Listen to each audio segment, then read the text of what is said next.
I'm Marin. And I'm Christy. And you're listening to Hung, a podcast where we talk about true crime from the court of law to the court of public opinion.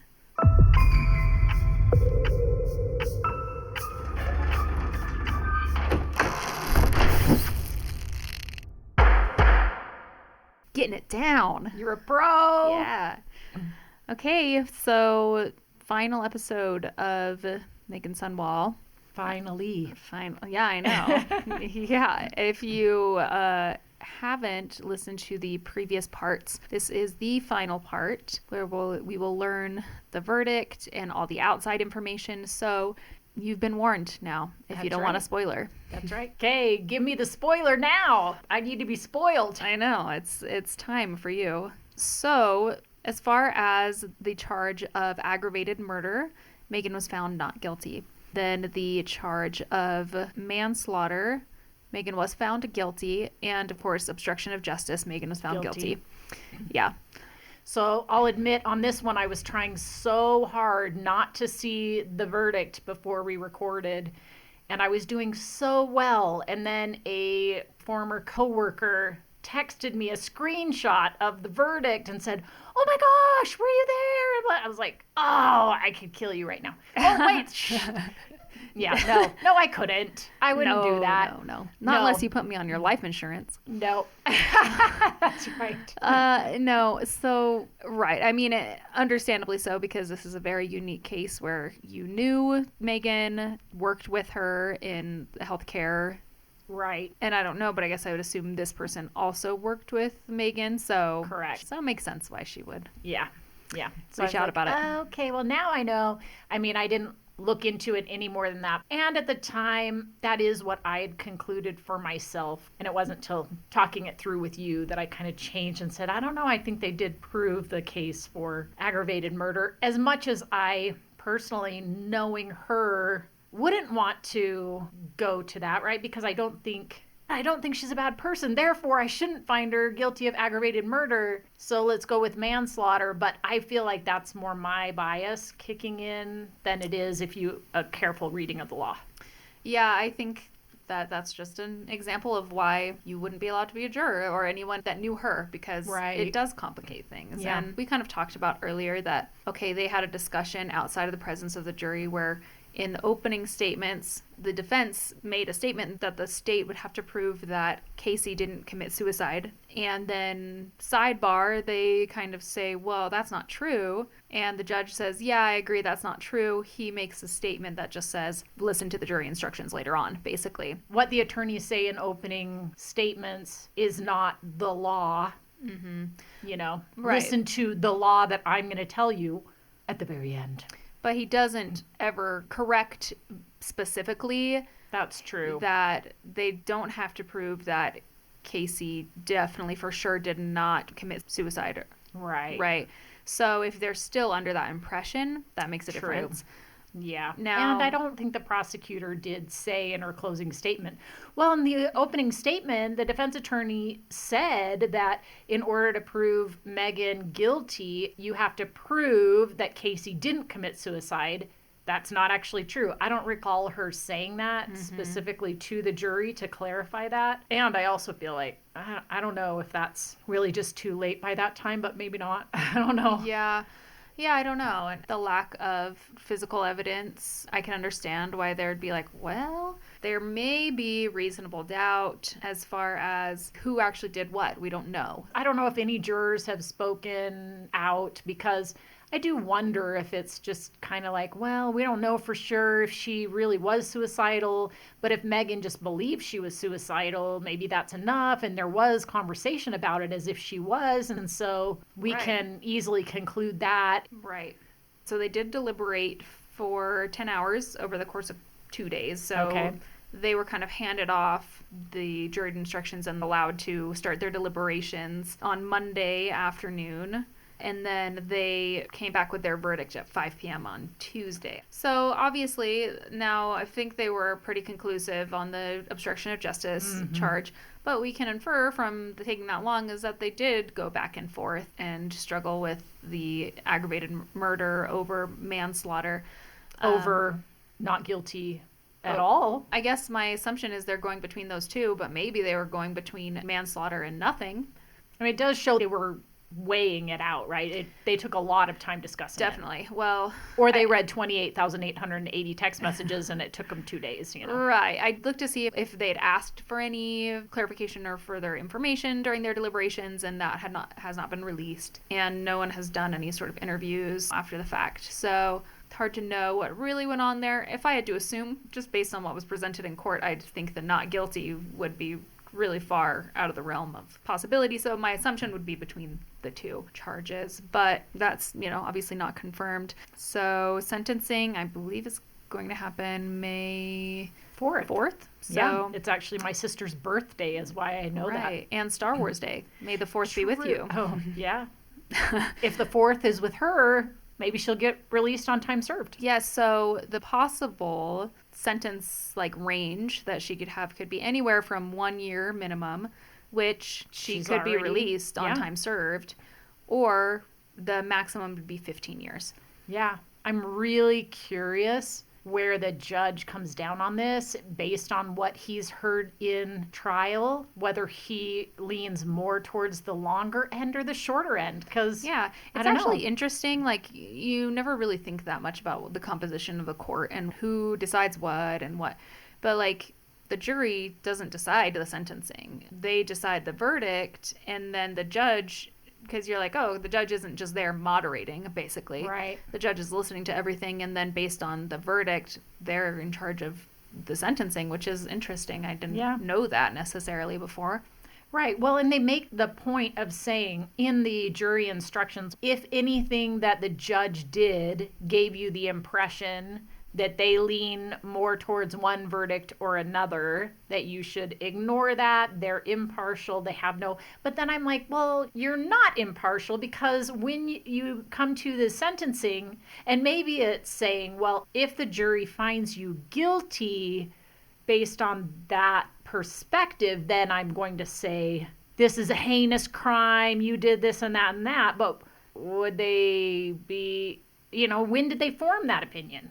Right. The judge? Yeah. When did the judge form that opinion? Did he form it after the jury came to their verdict, or did he form it as he was listening to the trial? And he already knew that he felt that way. And if they found the person guilty, then he was, or she was going, Yeah, I think they have to probably come to those conclusions, but they have to be, I guess, reserved in what they reveal about those feelings, and just appear at least impartial. Right. I mean, I feel like I've heard before judges during sentencing maybe even saying they disagree with the verdict, but they can't change it. So, they might have said, well, I think this was really bad. I think you should have gotten worse, but hey, this is what the jury decided. And so on my part, I'm going to give you the maximum sentence. So it'll be interesting. And speaking of the judge, some people on Reddit, because I was kind of looking what are people's opinions on this?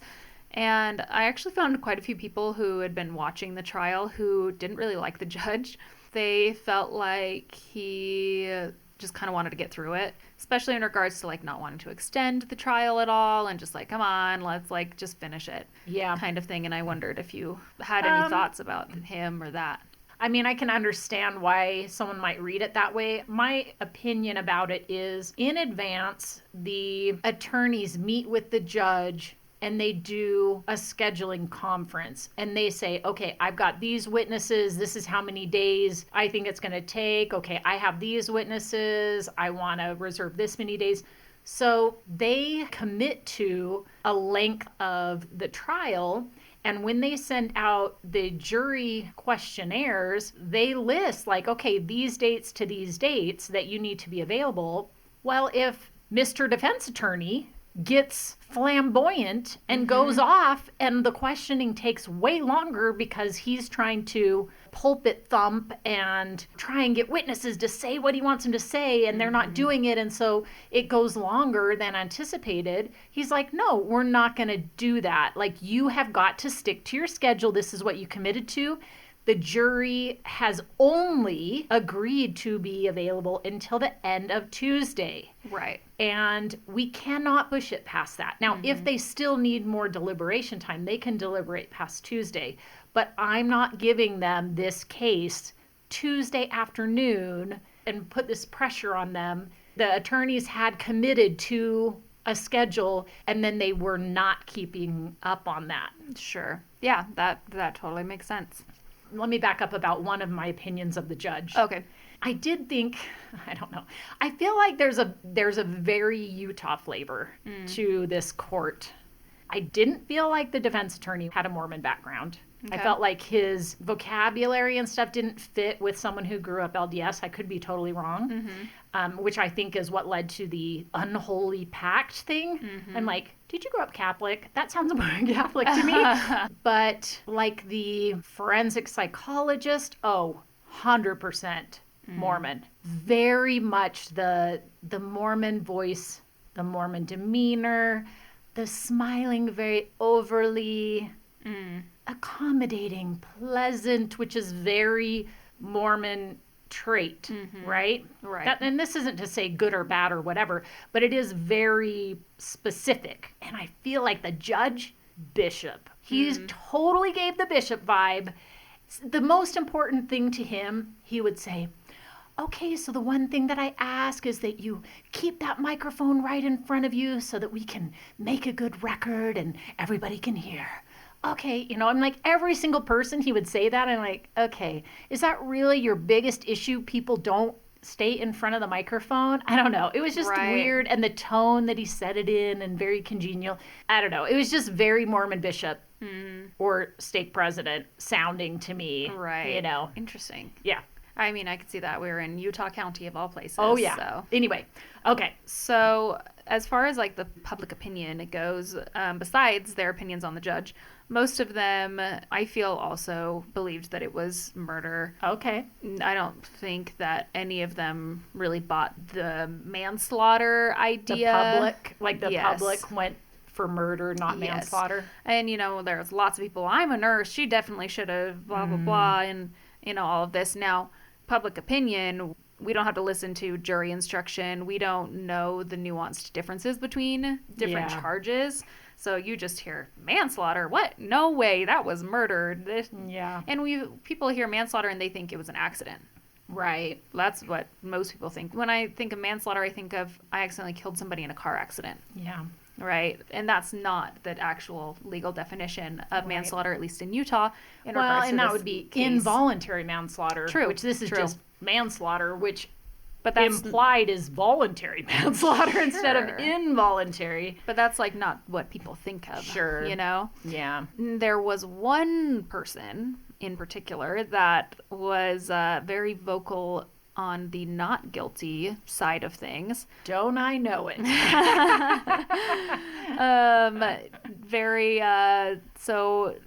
Kind of discovered all this on Facebook, but kind of granola personality, lots of posts on spirituality and natural remedies and anti-patriarchy stuff, but also like there was like a post on St. Patrick's Day, it was like, kiss me, I'm unvaccinated, like stuff like that. We're like, okay, it's like a weird mixture of things. Yeah.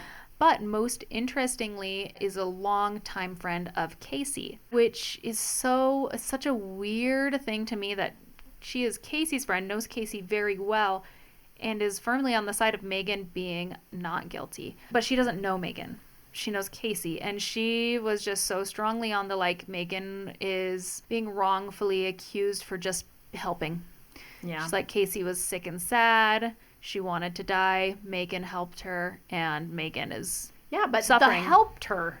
Right. Does she believe Meggan helped her, or that Meggan was sitting there as a friend with her? Because if she believes Meggan helped her, then whatever that's that manslaughter. means. Yeah, right. What is helping? I don't know.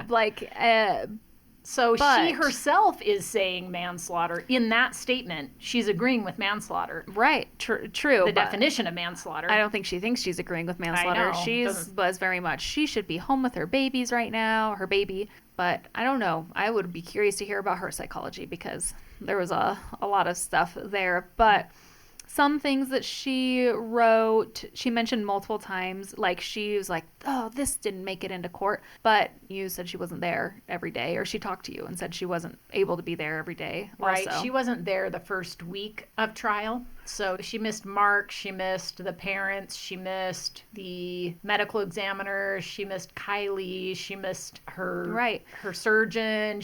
So she missed a lot of stuff that first week. Well, and the thing that she keeps bringing up in multiple different comments throughout Facebook is the thing that she thinks is the big thing that got missed, which I actually don't know that it did. It was about Casey embezzling money from her grandparents, which they did talk about. Yeah, they did. So she is more on this side of the House of Cards kind of thing, that like it was all gonna come tumbling down. Let's see, one comment, she says, one last thing. Casey embezzled $67,000 from her grandparents and found out about it 2 days before she took her life, so there's that.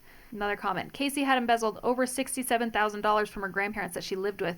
Things were catching up to her just 2 days before her own administration of medication. She knew that they were about to find out. She says her own administration of medication. So she believes she did it to herself.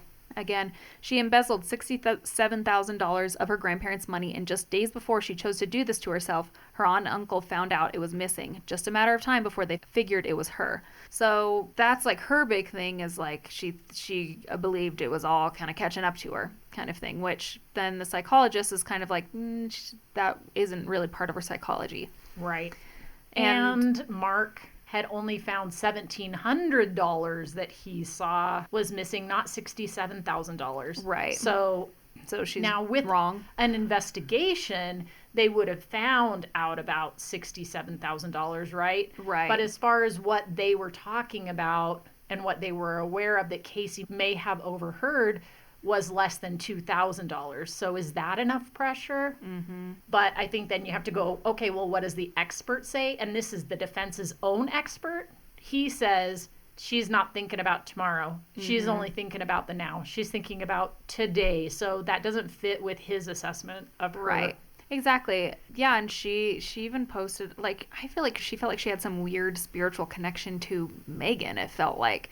Because she doesn't know her, but she's so supportive of her. Like, she's complaining about the verdict. She posts this picture of Meggan during the reading of the verdict, I believe. Oh, yeah. Where she's like, you can tell she's looking back and smiling at somebody. And her post is like, she was smiling at me and she could feel my love and support for her. And it's like, but you don't know each other. So that she just like felt stalker material to me. Weird. That's like, are you going to get fixated on Meggan? That does seem like a very strange fixation.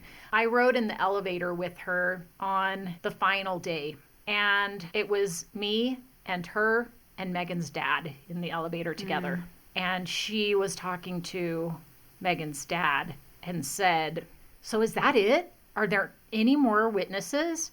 And Meggan's dad said, no, that's it. They've rested. And she said, man, there's so much that got left out. I just feel so dissatisfied. So we went into court, and then they ended up just dismissing us for the day soon afterwards. And then I was leaving the courthouse, and I was riding in the elevator, and it was just the two of us. Oh. And so normally I thought this might be my only opportunity to find out what she thinks was missed. Right. And so normally I wouldn't ask that because I'm trying to keep all of that out. But I'm like, okay, well, what is it? What do you think? You mentioned that you felt dissatisfied, that you felt like there were things that were missed. And she said, like, why she did it is what she felt got left out. So like, I think it's the money thing. Yeah, I'm like, okay. But she said, I knew Casey for 20 years. She always talked about suicide. She's always wanted to kill herself. She told everybody that they were the beneficiary of her life insurance policy, including all 5 of my kids thought they were the beneficiary of her life insurance policy. I'm like, yeah, but were any of your kids in her room when she died? Right. No. And I think it would have been interesting if they'd found text messages where she'd told other people they were. Yeah. I think they would have brought them forward if they had. But it's also interesting to me, like, did you offer yourself to the defense? She actually did. Really? Yes. And was never contacted. Okay. Yeah.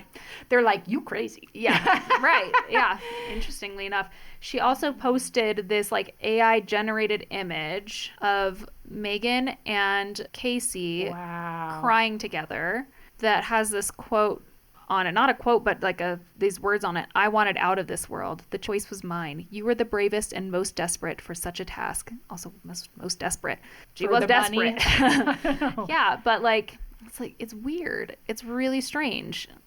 That is strange. Just thinks she was being supportive, and that's it. But I don't know. Well, the other thing that she told me is that Casey's family were all angry, horrible people, and that they were just out to get Meggan, and that Meggan was set up. Okay. She was there, so how? I know. Set up so how? Then it's like, okay, well, I'm going to kill myself in your presence without you doing anything and knowing anything about it, and then you're going to get found guilty of my murder. Why would you do that? And it's clear that Meggan did know. Right. And even if Casey did do it all to herself, this was not unknown by Meggan, and she wasn't like, what? I didn't even know. I just helped her out from the bathroom, and I didn't realize that she'd taken anything. Like, no, you knew. Like, you did know. So, I don't know. Anyway. Well, she wasn't there for the text messages. True. So that was on Friday. What? Yeah. And she doesn't have time to catch up on any of that stuff. So right. I'm like, how can you decide you have an opinion if you haven't actually listened to all the evidence? Right. Totally. I don't know. It's weird. It was like a reverse bias by knowing Casey. Yeah. And then on Casey's Facebook, her Facebook is still up and active, and it's not private. Facebook now does a thing where like it shows that they're deceased, but there's not like active posting or anything. But I mean, it was interesting like seeing her posting. There was something from 6 years ago that she posted like a new profile picture that was obviously an older picture. Yeah. But somebody said, "Oh, you look so pretty," and she said, "Oh, thanks, so-and-so. Can you believe this was only 3 months ago? I actually had hair. This chemo shit sucks. I look like shit." Definitely like proof on Facebook that she's talking about cancer. She's telling people she has cancer. I wonder if that's why she had the shaved part on her head. Right, but like what? Weird. She just couldn't fully commit to shaving her whole head. Like right. Cancer. Yeah, I mean, I never really thought about it. I was like, oh, just a hairstyle choice. I don't know. But I'm like, is that what she was trying to do? But chemo doesn't only affect one side of your head. So it's like, then she also posted, I think is it February 2020? Yeah, well, yes. I believe the original post was a couple days before that. But she, you know how you can like ask for money basically on Facebook, like for donations for a cause or something? Yeah. Kind of like a GoFundMe-ish, yeah. But she made one for her medical expenses. Oh. And this is the whole post. "My name is Casey. I'm 33 years old. I've been dealing with health issues most of my life. I was born with only one kidney and have been dealing with kidney disease my entire life. My mom passed away from kidney failure when I was just 3 years old, and my dad passed away in February 2011 from some major health issues, including kidney failure. As of right now, I have about 19% kidney function and have had to see my kidney specialist at least once or twice a month to stay on top of things. There have been a few times that my function has dropped so low that I've had to do a few rounds of dialysis to get my kidney to start working again. Luckily, it has worked and I haven't had to go on dialysis permanently just yet. I got divorced in June of 2014 after being married for 8 years and just being a stay-at-home mom. I was lucky enough to find a wonderful job and work my way up to the top, making really good money and being able to survive on my own. In 2015, I was diagnosed with a certain blood cancer, but was told it could be manageable, but could also turn into leukemia at some point. About a year later, I was told that I had acute leukemia. Doctors tried me on all kinds of different medications, oral chemo meds, IV chemotherapy, a few rounds of radiation, and many other things. After going through all of these things for over a year, I was told that my body wasn't responding to any of these things. At this point, I decided to just take a break and focus on my quality of life. But even with being sick, I was still working over 90 hours a week. Wow. What? How about believable? Let's go for believable. Yeah, also, I needed a surgery to better take medication, right? Yeah. Because I didn't want to lose my job and needed to be able to pay my bills, plus all of my medical expenses. In July of 2018, my aunt that helped raise me passed away suddenly, and I ended up losing my job a week after that, which meant I lost my health insurance. That is when life hit me hard, financially and emotionally. I ended up getting my car repoed, and my sister was very sweet and bought me a car so that I would be able to get a job and get back on my feet. I was able to get a new job, but in February of 2018, I started getting very sick and started throwing up blood all the time. After many tests, they discovered that my spleen was the problem and that I almost bled to death. And they were able to put some stents in, and that helped for a little while. Since then, I have had to have them replaced 3 times. That was like one sentence also. Mm-hmm. After the whole spleen diagnosis, they tested me for a certain bleeding disorder, and said it came back positive for that, and that the numbers were similar to someone with leukemia. She's also spelled leukemia 3 different ways. After hearing that news, I was pretty excited to think that life wasn't over for me, and that maybe I could have all the things I wanted again. I could start dating, maybe have a baby, and everything was going to actually start working out for me. I ended up getting my job back, dating, started feeling better, and thought I was getting back on my feet. But financially, I'm so far behind that I'm losing everything. I broke up with my man, lost my job because I went into the hospital and didn't have time to give any notice. I lost my car that my sister got me, and over the last few weeks, my white count has gone from 340,000 to over 400,000, which is in range of someone with leukemia. I'm working with the doctors right now to figure out if my count is high because of my spleen. They want to take it out completely. They have just been worried about it because of my bleeding disorder, or if it's because I'm having issues with my ovary being enlarged and fluid around it, or if my leukemia is actually back. My insurance just ran out, and I'm still trying to get all of these health issues figured out. I am not one to ever ask for help, and if you know me, you know I would give my very last dollar to help whoever I see is struggling. But this last year has been a struggle for me financially, with not being able to work a whole lot due to medical issues and losing my job. I just recently lost my car, the one that my sister brought me, and I'm having a hard time getting to all of my doctor's appointments and even being able to pay my copay, or even for the medications that I need. I've been struggling to pay my rent and even buy food. Over the last year, I've sold pretty much everything I own, and I'm completely out of options, which is why I'm doing this. My grandparents and my sister are getting me a car tomorrow, which will help out a ton. I just need to come up with the money to license and insure it. It would just be nice to be able to eat, pay my rent, get back to work, and feel normal again. I'm not just asking for a handout. I'm willing to clean, babysit, run errands, anything. Thank you for taking the time to read this. And the goal was $5,000. She actually raised a little over $1,000 out of it. Well, she makes another post showing that people have donated. Thank you to everyone who's donated. Shared my page. A couple days later, she posts some pictures of her in the hospital. Was not expecting for this to happen at all. So a couple of hours ago, my chest felt heavy and I couldn't breathe. So I called the hospital where I had my port put in and told them. They told me to get to the ER ASAP. I did. They did blood work and it came back abnormal. So they did a CT and they think that my lung has collapsed. Stay tuned to find out what's going on. LOL. So a couple days later, after all this, now there's more stuff going on. Yeah. So I don't know. And I don't know if she just was in the hospital for like a normal thing and then she just like changed it into something else. I don't know. Yeah. Or if it's an old picture or who knows. So it's obvious that she definitely was telling people that she had cancer. Yeah. She was trying to raise money for her medical bills. Yeah. She also, it's obvious that her and Meggan were friends. Yeah. Casey has 10 different profile pictures with Meggan in them, like her and Meggan together. Mm-hmm. And Meggan's Facebook is understandably privated. You can only see like when she posts new profile pictures and cover photos. Yeah. She doesn't have any profile pictures with Casey in them. And maybe she deleted them. I don't know. But weirdly, though, kind of on the opposite end of things is on Facebook you can like list family members. Yeah. And she has Casey listed as a sister. Interesting. But Casey's Facebook does not have Meggan listed as a sister. I don't know if that's something that her family did after the fact. I don't know. But it is interesting. Now, there were some things that were kept out of the trial. They had kind of like a pre-trial hearing where the prosecution and the defense both talked about things that they wanted to be kept out of the trial. The prosecution didn't want it to make into the trial that Casey was selling or trafficking drugs. Of course, it still kind of did make it in. And I think they kind of said like, well, if it's in text messages and gets in, that's fine, but we're not going to talk about like other evidence of it because they were like, well, it could just discolor people's feelings or impressions about her. Yeah, I agree. It was kind of like there was some reference to the fact that she was doing this, which was counter to, well, I mean, it was besmirching her character by the defense attorney for sure. And the other way, it was kind of like there's a different picture being painted between what she's telling Meggan and what she's telling other people. And I think that made it into Detective Farney's report, which is probably how that part of it got entered into evidence. And they're like, well, it's in the police report. We're not going to exclude that. Right. So the defense was saying, well, she was selling opiates that were prescribed to her to then purchase Xanax after doctor shopping, but the jury wouldn't see that. But obviously it just got in with less emphasis on it. Yeah. I don't recall an emphasis on her selling drugs for money, but more her purchasing or her trading is what was more the picture that I got.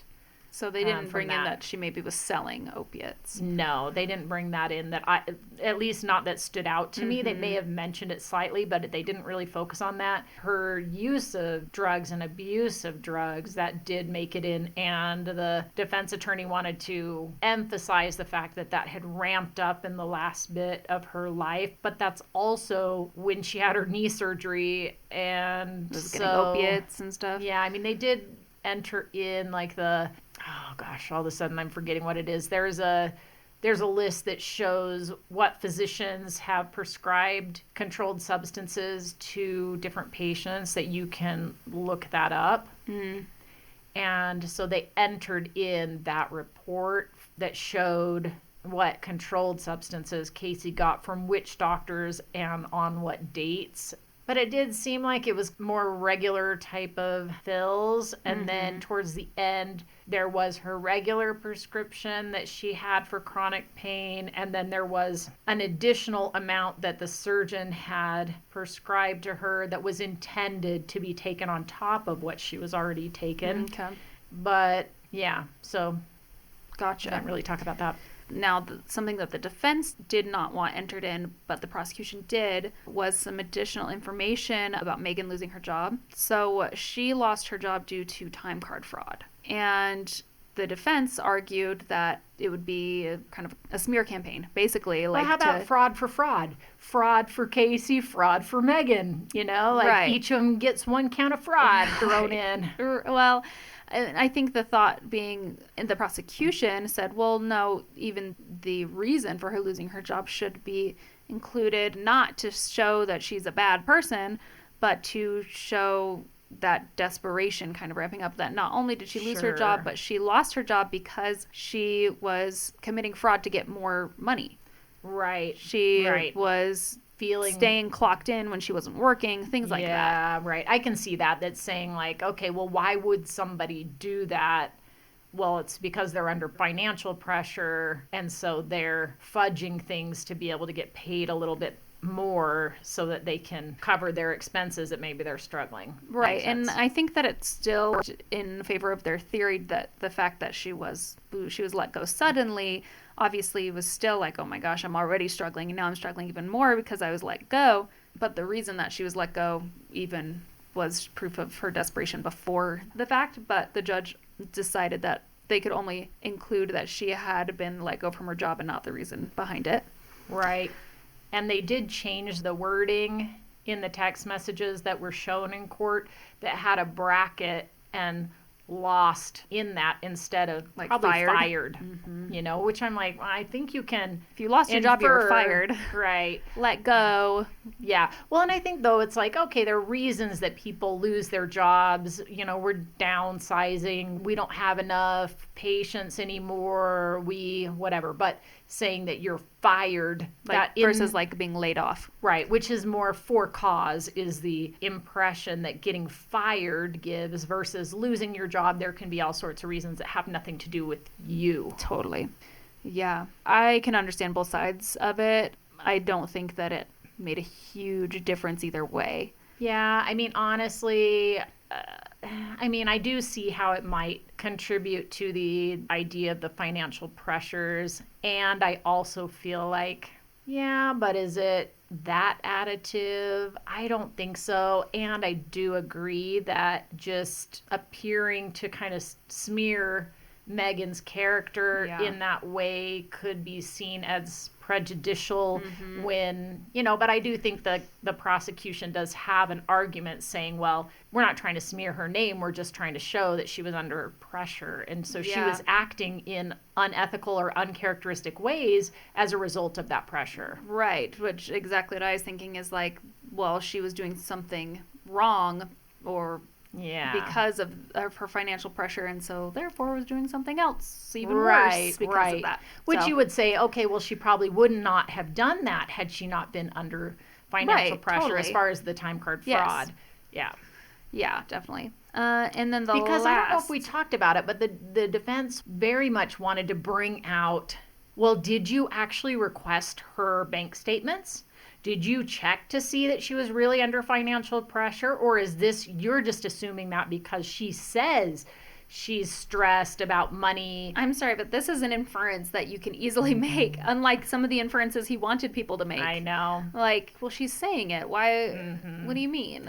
Right. And because, though, she did actually lose her job. Well, and I couldn't pay for my grocery bill because I was $38 short. Do you need a bank statement to prove that?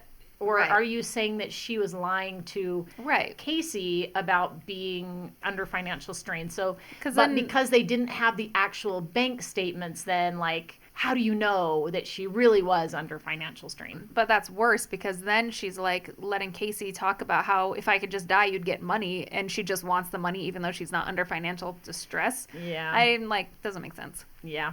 We also have another win for the defense. There were some text messages between Meggan and her husband that were not allowed in under marital privilege. Like lawyer-client privilege a little bit.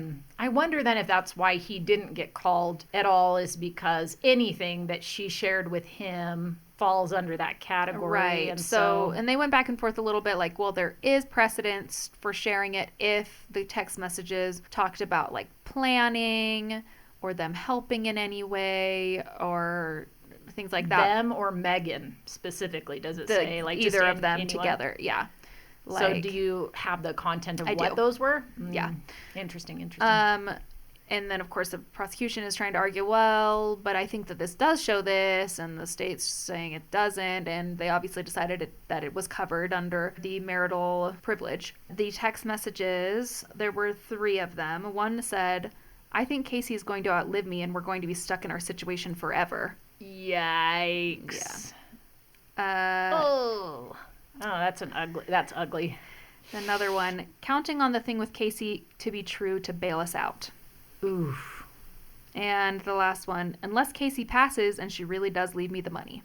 Wow. So, again, they're not detailed planning things out, but kind of rides that edge, and I do think that it would have made a difference in... I agree, because I think there is more a direct statement of questioning if Casey is really terminal or not, or and we need that money, we got to get that money, maybe she's gonna not die, and that kind of the question that we had about why the urgency if you think she's getting that surgery in a week? Why not just wait for that? But it does show that she didn't want to wait anymore for that money, and she was worried that, like, oh, it's not going to happen, or we're not going to get it. We need to guarantee it. They needed to be bailed out, or they were going to be stuck in their situation forever.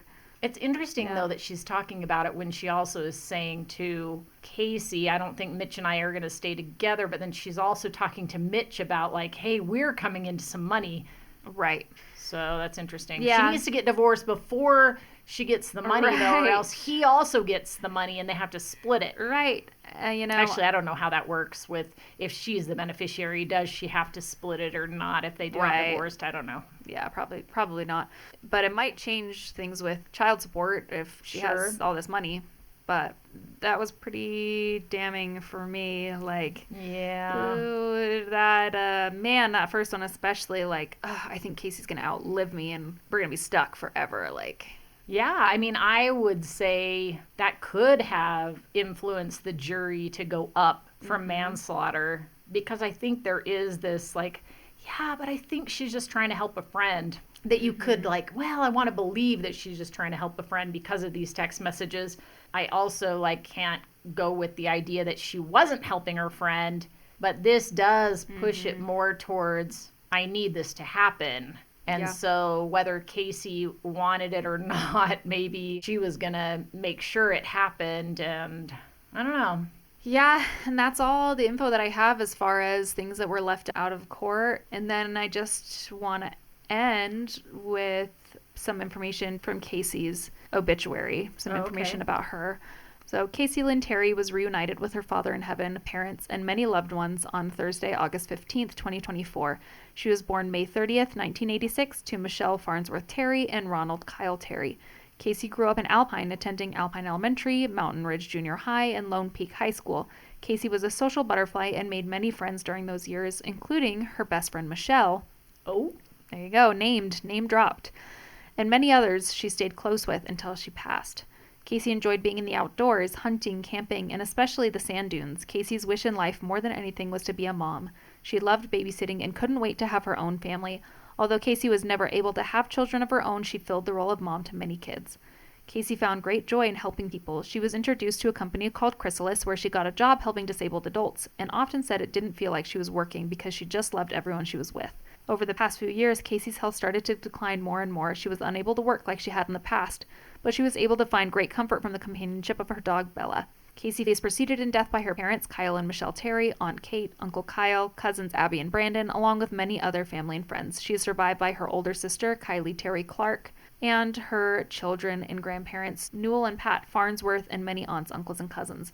Although we don't understand why it was time for her to go so soon, we find comfort in knowing that she is healthy, happy, and with people she loves. Casey's wishes were to be buried with Bella alongside her parents in Alpine, Utah. No idea if they euthanized her dog and buried her with her, or if it's like when she dies, she'll be buried there too. It actually did get mentioned in passing, not focused on, but that Bella was cremated and buried with her. Weird. So they just euthanized her, I guess, and I don't know how old she was and if there was reason that they're like, oh, she's old and infirm, and because I can't imagine a vet saying like, oh, this is a healthy young dog and we're just going to put her down because her owner died. Like, yeah. Well, some of her pictures, like, that I saw on Facebook, she didn't necessarily look young, but that wish was granted then, at least, somehow. But, you know, I did just realize that the sentencing will be the day before this is released. Oh, really? So we will be able to insert in here what the judge sentenced her to before this comes out. Okay. Yeah. All right. So let's speculate because, you know, we don't know yet and we can't know, but we're going to find out. So are you just hoping for 15 or? I don't know. I really hope he doesn't say, well, you served a year, bye. Yeah. But I wasn't there. I didn't really get a read on the judge or what he might do, but even 15 years just doesn't feel like enough in some ways. So I don't have a guess that's based on anything of what I think will happen necessarily, but my hope is that she gets a maximum sentence. I feel like she was let off easy from what I think she should have gotten verdict-wise, and so I hope that she gets a maximum sentence. Sure. I can see him going on the lower end. Yeah. Yeah, I mean, I don't know. She's been in jail for over a year now. Does he give her another year or two as you need to pay a price? Being in jail without a sentence yet and being presumed innocent and being in prison after a guilty sentence, I feel like are different things. Like you said, she might have been sitting in jail for this time waiting for trial and suffering, right? Because she's not with her family. But there's still a sense of an injustice being done to her. So if she's just released with time served, that almost is a slap in the face of the jury, in my opinion, saying like, well, yeah, I don't think it's that big of a deal, and letting her go. So I wouldn't be surprised if he goes for adding on another year, but then letting her go back to her family. You know, is that what I think should happen? I don't know. I don't really know, but I mean, obviously, since I came down with I think it meets the qualifications for aggravated murder, then by that standard, she should get 15 years. Yeah. What I would like to see is her owning up to, yeah, I got sucked into this story. I allowed myself to be influenced by my circumstances and believing Casey, and then kind of banking on getting this money because I thought she really was terminal and she was dying. And yeah, I acted in a way that I shouldn't have. That was unethical and illegal, right? It was criminal. And feeling remorse for having done that and wishing that you had done it differently. That's what I would like to see happen. Definitely. And then I would like to see her move forward in her life and be a better person as a result of this experience. Yeah, that makes sense. And even more so, like, if you actually know them. For me, I don't know her, so I'm kind of like, you deserve what you get, you know? Yeah. But I just looked it up out of curiosity. Well, minimum for aggravated murder in Utah is life. Minimum? Minimum. Wow. Now it's either with or without parole. Possibility of parole. So what is the definition of life? Is that 20 years? Like, sometimes they have a, like, life means this many years. Right. Or is it truly like, yeah, until you die? Until you die, right? I mean, that's what it sounds like. Life is until you die, but... Right. So for aggravated murder in Utah, the sentence is either life without the possibility of parole or an indeterminate term of not less than 25 years, which may be for life. So 25 years is the minimum on a life sentence. On a life sentence. Yeah, so it says, so if Sundwall had been convicted of aggravated murder and received the lighter life sentence, meaning with parole, she wouldn't be eligible for a parole hearing until after she'd served a minimum of 25 years. After that minimum term, the Board of Pardons and Parole would review her case. I do think, though, there is, like, what is the cost of taking a person's life? Right. Well, I mean, it's hard to say, like, well, a year, that's enough, or 2 years, that's all Casey's life was worth. A short time like that could really feel like a devaluation of Casey's life. That if it had been someone else that didn't have a drug problem or wasn't lying to everyone, that it would be worthy of a longer sentence, but because she's trash in someone's eyes, that it's not worth as much and she shouldn't have as severe a sentence. One thing that I really appreciated about the forensic psychologist, so thank you, defense, for calling this witness, is that he really did humanize Casey and make her into a real person. She was just trying to get a need met desperately and doing it in an unhealthy way, but she wasn't a bad person. And so I really appreciated that the defense's own witness made her more human, because you can see these people, her family that are here in the courtroom for her, they love her. Even with her flaws, we all have them. And if I was a victim of something and all that got focused on was my failings, like, how sad is that? Totally. That, you know, your family has to sit there and you're reduced to the worst parts of you. And made out to be your fault, their fault, rather, that this happened to them. Yeah. Yeah. To me, Meggan should have for sure seen the signs and let it be. Yeah. She should have seen that, one, she was lying about being sick, or as sick as she was. And two, whether she was sick or not, she did not want to kill herself. She did not want to take her life. Yeah. And she should have let it lie. If she stopped reacting when she talked about suicide, she would stop bringing it up, I think. Yeah. And just going with, well, I'm really sorry you feel that way. You know, I sure love you. I think that she should have recognized, and I think she should have made a different choice. Yeah. Well, and I do think on the side of Meggan, I do feel like you say, okay, take Meggan out of this scenario, Casey wouldn't have died. I say, take Casey out of this scenario, Meggan would not be on trial for murder, right? Sure. Like, this is a very specific situation that they come together in a way that leads to this outcome. Yes. It is that 1 in a million type of chances that you end up with two people with these types of psychologies that lead to Casey's death and Meggan's arrest and being found guilty of manslaughter. Yeah, I agree. I hope she gets at least a little bit of time to really kind of think about it. And no matter your intentions, you took a life, and that's not a light thing. Yeah. So, right. you will get to know at the end of this episode what she actually was sentenced with. Yeah. But okay, well, we'll put that in here now. Ready? Here you go. All right. You're welcome. Yep. Okay, well, it was totally different than what we were expecting. We know that there's a range from 1 to 15 years for manslaughter. And I'm used to a judge saying, okay, well, based on what I heard, I'm going to give you 10 years or something like that. That's not the way that it works in Utah, apparently. Apparently, in Utah, they use indeterminate sentencing. It's just a range. So the main thing that the judge is going to decide during the sentencing hearing is whether or not she should serve time at all, or if she should be released on parole because she's already served that 1 year in jail. And the state recommended incarceration, and the judge said that he agreed with the prosecution that there was a life lost, and based on everything that he heard in court, that he felt it was appropriate for her to spend some time being incarcerated. So yay for the judge on that. We agree that a loss of a life should result in some sort of prison time. How long that should be, well, I don't know. That's not up to me.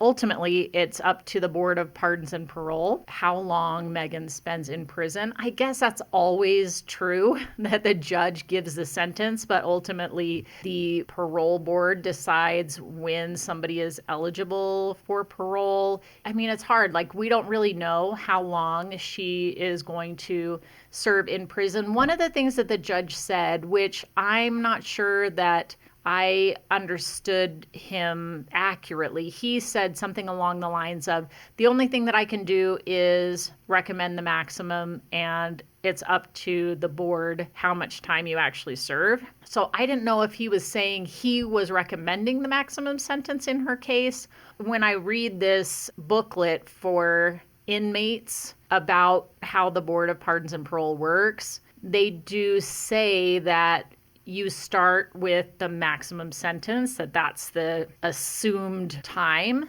that you're going to spend in prison. And then they use a matrix to kind of calculate and figure out what your actual time served will be. And then that may get adjusted over time based on what happens while you're in prison. They're looking at factors like the harm done to the victim, what your behavior has been in prison, treatment or education while you've been in prison, and your criminal history. But they also want, like, Meggan will have to fill out a form, and some of the things they want you to address are your past offense and what you're doing to improve, what your future goals are, support from positive family and friends, how you've reduced risk factors and how you're preparing for release, et cetera, et cetera. And then they also want to know things like your version of what led to your incarceration, how your actions affected the victim, why you engaged in criminal behavior, your family, your education, adverse childhood experiences, medical or mental health issues, programming and treatment. That's a pretty, they're asking you to be pretty open and vulnerable, which that's pretty tough. But I felt like Meggan actually was showing that she was doing that already. There's an article on courttv.com titled "Victim Sister Slams, quote, wolf in sheep's clothing," unquote, at Meggan Sundwall's sentencing. And in that, it has some statements by Meggan. So Meggan addressed the court herself, and she said, "I'm grateful for this opportunity in open court to apologize, especially to Casey's family, for what happened. If it wasn't for my role, Casey would likely still be alive. Whether I believed she was suffering so immensely or not, encouraging her and supporting her in committing suicide was morally wrong, and I'm so sorry. I know these are just words and they can't bring her back, but I am truly so sorry for the role I played in her death. I wish I could take it back. I'm just so sorry." I imagine that that was hard to do in front of all of your friends, your family, and Casey's family. I was able to play back a recording of that portion of her statement yesterday, and she did seem sincere. I can understand some people might think, oh, yeah, well, you're just sorry you got caught and you're sorry you're having to pay for it. And that's where the sorrow is coming from. But I do feel like an expression of sorrow and remorse and accepting accountability is built into the way that we're raised as Mormons. That in order to repent, you need to recognize that what you did was wrong. You confess your sin. You commit to not doing it again. You make restitution if there's a way to make restitution. And then you move forward and make better choices. So I feel like her making that statement is consistent with her upbringing and the way that she was taught to handle mistakes. Now, she didn't say, I injected Casey with insulin or I assisted her in suicide. She says she encouraged her and supported her in committing suicide, but she stopped short of admitting that she committed any crime as far as assisting in the suicide. So I wonder how her attorney felt about her statement and if he felt like, okay, she was able to walk that line where she could still appeal the court's decision. I don't know what that appeal would be based on, but Casey's sister Kylie was not buying it, and I imagine that she actually made this statement before Meggan got up and shared her statement with the court.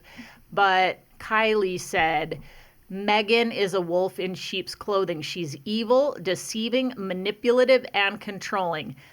I don't know that I believe that personally. I can understand why she does based on her experience and what she saw. I think there was some deception and manipulation in Casey and Meggan's relationship. I think it went both ways, but I think it was interesting that Kylie addressed Meggan directly, and she said, this day should have never happened. You had so many opportunities to do the right things. We had talked so many times over the years when you'd reach out to me about Casey's life insurance policies and her health.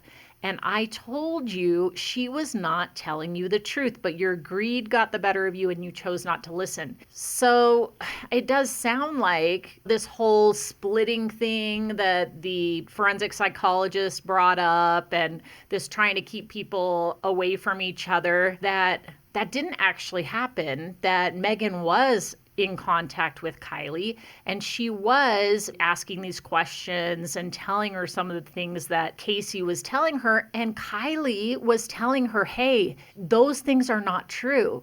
She doesn't actually have a life insurance policy. She's not being honest about all of these things, but Meggan ignored what Kylie was telling her. And I think that it's really unfortunate because we all saw the indicators that, hey, something isn't right here. This doesn't make sense. This is not adding up. And we have Kylie's own statements that should have further supported that, right? And if she had just been willing to listen to all of those things and not reject them because she just wanted it to be true or because she and Casey were friends and she just didn't want to believe the fact that her friend would lie to her and manipulate her in that way, then there could have been a different outcome. And I can understand why Kylie is so frustrated that Meggan wouldn't listen to her. And now Casey's dead. Meggan had to give a statement to the Utah Board of Pardons and Parole as part of her pre-sentencing investigation. Those interview documents are sealed to the public, but the judge did read a portion of Meggan's words into the record and said that he really appreciated Meggan's statement, that it showed self-awareness that he called rare. So the statement that he read in from Meggan was, because I believe she was suffering so immensely, I did not discourage her from ending her own life. In fact, I'm extremely ashamed to admit that I encouraged her to end her life. I've spent countless hours pondering how I could have allowed myself to lose sight of my own beliefs, how I allowed myself to stray so far from the very core of my being, my principles, my character. But for the role I played, Casey might still be alive today. I will have to live with that shame, the absolute regret, the overwhelming remorse at my role every day, every hour, every minute, every second for the rest of my life. I think that goes to what Maren and I were saying in the third episode about what my verdict would be, and the prosecution saying that if you take Meggan out of the situation, Casey's death doesn't happen. And Meggan herself is actually saying, if it wasn't for me, Casey might still be alive today. So that's a pretty big deal. She's agreeing with us that aggravated murder might have been an appropriate verdict. So sometime within the first 6 months of her incarceration, they'll set a date for her original hearing. Victims' families can speak again at those hearings. Her family and friends, I don't know if they can speak, but it does say that they can submit statements in writing at least. Their attorneys can be present during those hearings, but they're not allowed to speak, which I think is interesting. That hearing is open to the public, so we will be able to join that virtually and hear what they have to say. When they decide the amount of time they feel she should serve, we will do a special episode and report that to you guys. All right. Well, thanks for hanging out with us for this whole crazy Meggan Sundwall trial, 5 parts. Yeah, thanks for indulging me on covering a case that was personal to me. Mm-hmm. And I think it actually turned out to be quite interesting, and I hope that you guys felt that way too. Yeah. Well, we'll be excited to see you in the next case. Until then, I'm Maren. And I'm Christy. And you've been listening to Hung.